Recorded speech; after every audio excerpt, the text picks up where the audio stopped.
To make a running stitch, you need your needle threaded with a piece of yarn, and you'll notice that I have a knot on the longer side, and the shorter side of the yarn is halfway down the length of the yarn. That way I have enough room to do my sewing, but it won't get doubled. You'll see this as I go along. Now I'm going to start. Imagine that this is the top of your water and this is a fish.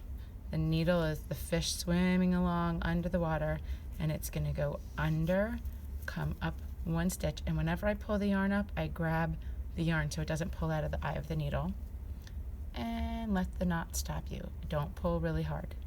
And now I want to go down and put my needle under the water again.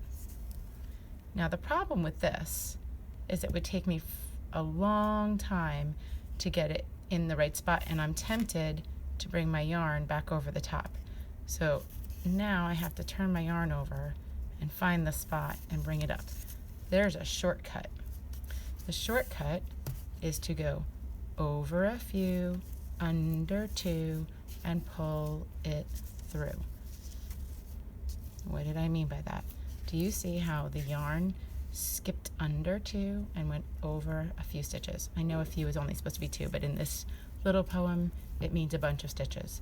So over a few, under two, and pull it through. Over a few, under two, and pull it through. Over a few, under two, pull it through. Now, I want to turn. Easy peasy. Turn your fabric, and you can start in a different direction. Over a few, under two, pull it through. And now I'm making a nice border.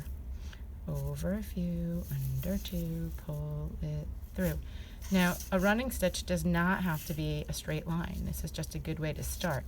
But if you draw a picture of anything, a dolphin, a cupcake, whatever you decide to draw, you can outline it with a running stitch.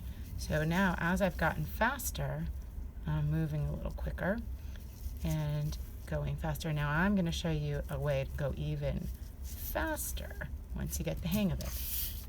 Now, instead of just doing one stitch at a time, I'm going to do a few. Over a few, under two, over a few, under two, over a few, under two. Can you see that my needle has 3 stitches on it? And as I pull that through, don't forget to grab. Ta-da! I've got it.